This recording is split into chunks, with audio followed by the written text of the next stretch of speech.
Hi, everyone. I'm here with Erica Rosenfeld, who is in her studio, and she will show us what she is working on right now. Erica, it's Saturday right now. Tell us where you are and what you're working on.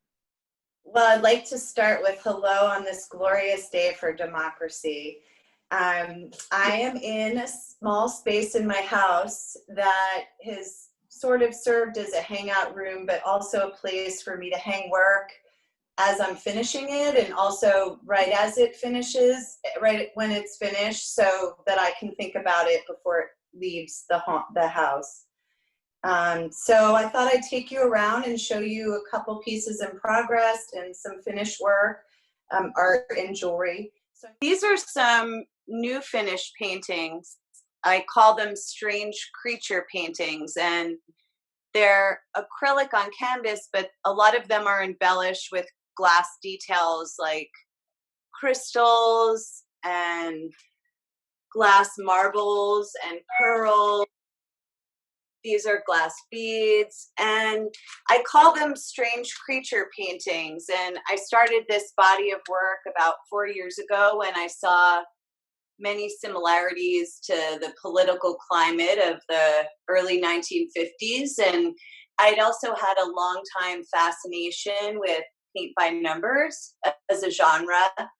Um, and I also found it very fascinating that they were invented the same year as McCarthyism and the House of Un-American Activities. Here's an original template that adults were given paint to color in, and artists and designers were hired to create these templates.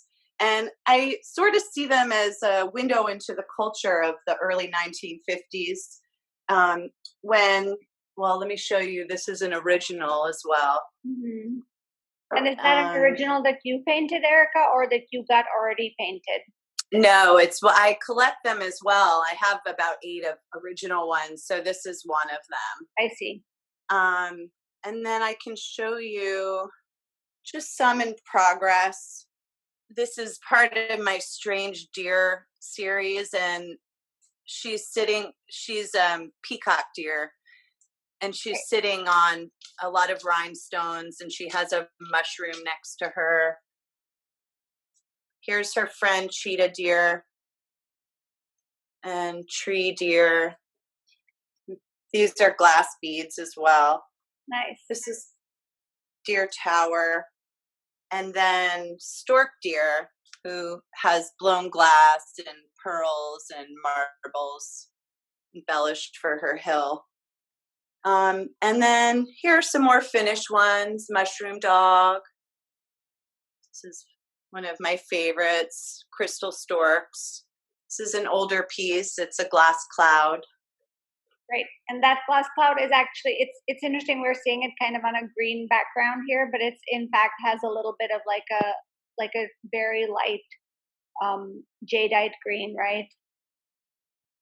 And then here's some jewelry. Most of my jewelry is made out of glass, and either glass that I fuse or blow, and then I carve it and sew it together. It's very inspired by mid-century modern jewelry, which is a love of mine. And this is sometimes I use Bakelite, and this is a Bakelite poker chip for the class. The one that's in the red tray is Bakelite? Just the clasp and a couple pieces on it.